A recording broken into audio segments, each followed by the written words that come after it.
Hi guys, this will be another analysis video of an upcoming SME IPO of a company called Indobel Insulation Limited. This will be a very short video. So quickly let's go through the business. Indobel Insulation is a manufacturer of insulation products.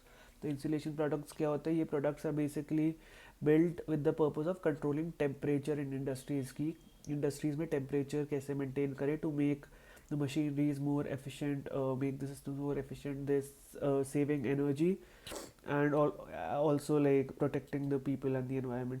क्योंकि बहुत ज़्यादा अगर किसी machine या किसी चीज़ में heat हो जाती है तो उस पर डैमेज होने का डर रहता है। तो ये तीन तरह के प्रोडक्ट्स बनाते हैं। First is ceramic fibre nodules जो फैक्ट्रीज और फर्नेसेस में यूज़ होते हैं, स्पेशली लाइक स्टील फर्नेसेस में अंदर एक लाइनिंग डलती है इनकी। The reason is to trap heat inside those furnaces because वो बहुत हाई टेम्परेचर पे डील करते हैं। तो अगर हीट ट्रैप हो जाती है तो एनर्जी सेविंग्स रहती है। और इनका एक और पर्पस रहता है कि ये इससे फर्नेसेस डैमेज नहीं होते हीट से। तो that is also one thing. So these are ceramic fibre nodules जो ये बनाते हैं। उसके बाद ये मिनरल फाइबर नोड्यूल्स भी बनाते हैं which are used in buildings. So commercial और industrial buildings, wall, ceilings, roofs इसमें लगते हैं to save energy by keeping the heating और कूलिंग इनसाइड। तो this is the second product and the third is prefabricated thermal insulation jackets. तो ये jackets क्या होती है? बेसिकली इक्विपमेंट्स और मशीनरीज में लगती है। ये जैकेट रिमूवेबल होती है, आप लगा सकते हो, हटा सकते हो। और इसका भी सेम पर्पस होता है कि जिस भी फॉर एग्जांपल अगर किसी पाइप में लग रही है तो उस पाइप से हीट ट्रैप हो जाए, उससे हीट रिलीज़ ना हो। अगर कोई वर्कर उसको गलती से टच कर दे तो उनको चोट ना लग जाए। तो इस वजह से यूज़ आती है ये prefabricated thermal insulation jackets. तो ये प्रोडक्ट्स हैं इनके कोर इंडस्ट्रीज़ जिसमें ये प्रोडक्ट्स यूज़ होते हैं। वो है power industry, oil industry, gas, refineries. तो इन बिजनेसेस में, इंडस्ट्रीज़ में ये मोस्टली यूज़ होते हैं। इनकी मैन्युफैक्चरिंग फैसिलिटी एक है वेस्ट बंगाल में और दूसरी है महाराष्ट्र में। ये तीन प्रोडक्ट्स हैं। इनका ओवरऑल रेवेन्यू 63% था लास्ट ईयर। और बाकी income through trading of goods related to these industry only. उसके बाद ये एक्सपोर्ट भी करते हैं। तो 33% of the revenue comes from exports and 63% comes from domestic. 29 employees है टोटल। अगर इसकी मार्केट साइज़ की बात करें तो ये जो इंडस्ट्री है उसका मार्केट साइज़ बहुत ही ज़्यादा छोटा है। तो इनने जो अपनी रिपोर्ट प्रोवाइड की है उसमें लिख रखा है कि the total market size by 2028 would be around 3674 C R, 3674 के आसपास मार्केट होगा, करोड़ का मार्केट होगा, विच इज़ वेरी स्मॉल। आप देखोगे कि अपने मतलब इतनी सारी कंपनीज ही है दूसरी इंडस्ट्रीज में जिनकी मार्केट कैप ही इससे बड़ी होती है। इनफैक्ट 3600 CR कंपनीज को तो स्मॉल कैप कंपनीज बोलते हैं। तो आप सोच सकते हो कि कितना छोटा मार्केट साइज है। तो आप इस हिसाब से अंदाज़ा लगा सकते हो कि कंपनी में क्या ही ग्रोथ होगी और कितनी ही बड़ी इंडस्ट्री, कितनी ही बड़ी ये कंपनी बन पाएगी। Also this the promoters in this business have been in this business for 5 decades। और अभी भी मतलब scale of the industry is very very small। तो I don't see a lot of growth happening in this for this company in this sector, in this industry। तो objects क्या है issue के? तो they want to buy 2 CNC machinery, wire cutting machinery.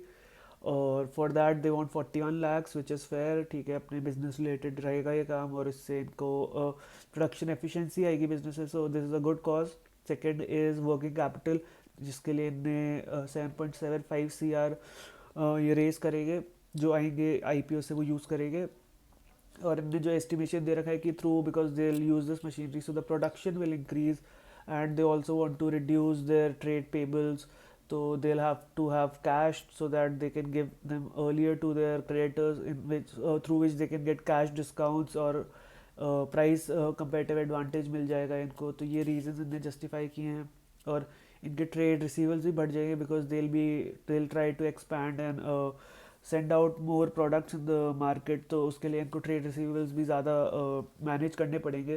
तो currently trade receivable days are 134 days which is a little high and they want to reduce it to 122 days to stabilize it a little bit। and trade payable days they have said 83 days जिसको ये 30 days पे लाना चाहते हैं। जिससे इतने कम लाएंगे तो इनको थोड़ा कंपेटिव एडवांटेज मिलेगा अपने सप्लायर्स के through through cash discounts and pricing advantage. तो ठीक है, मतलब इनने जो थोड़ा सा एस्टिमेशन दिया है वो थोड़ा सा मेरे को लगा थोड़ा हाई है, because they have shown the trade current assets जो इनके होंगे एस्टिमेटेड प्रोजेक्टेड वो बहुत हाई दिखा दिए, ऑलमोस्ट डबल करते हुए दिखा दिए।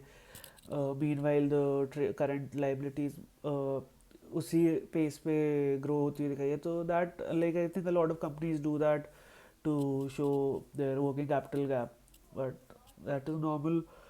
उसके अलावा फाइनेंशियल्स की बात करें तो there is a dip in revenue from F I 23 to 24 फ्रॉम 21 C R to 18 C R which is not good, and also the first half of this year they have only clocked in 5.5 cr, so I am guessing that इस साल का revenue भी पिछले साल के revenue को cross नहीं कर पाएगा, that is 3 years continuously a dip in the top line which is never a good sign. PAT भले ही इंक्रीज हुआ है from 90 lakhs to 1 crore, but they have to work on the revenue trajectory, उसको बढ़ाना पड़ेगा अगर they want to get better valuation and better bottom line flow. तो ये बात हुई इनके पीएनएल की। शॉर्ट टर्म बोरिंग्स थोड़ी हाई थी but they have repaid and reduce some of it, which is good, from 4.3 cr to 2.68 cr. Inventories थोड़ी high रहती है बिकॉज दे आर सेइंग कि इनको स्टॉक्स रखने पड़ते हैं। ट्रेड रिसीवेबल्स भी कम हुए हैं from 6.58 cr to 2.8 cr, which is a good sign and which can also be seen in the CFO, जो इस साल का इस फर्स्ट हाफ का बहुत अच्छा दिखाया इन्होंने at 2.11 cr compared to the first half's net profit of 42 lakhs। थोड़ा कस्टमर कंसंट्रेशन और सप्लायर कंसंट्रेशन रिस्क भी है, both being over 90% by the top 10, but because this is such a small company, this is normal for a company which is operating at such a small, like a small scale। Valuation की बात करें तो valuation भी मुझे पसंद नहीं आई। They want to list at 29 cr market cap and the PAT for last year was 1 cr, that means the price to earnings would be 29, which is very high for a company at such a small scale with a revenue trend going downwards, pat not being so high, और जो भी मैंने बाकी आपको थोड़े बहुत negatives बताए हैं जो इस बिजनेस में, तो उसके हिसाब से I don't see it as a good investable opportunity as of now.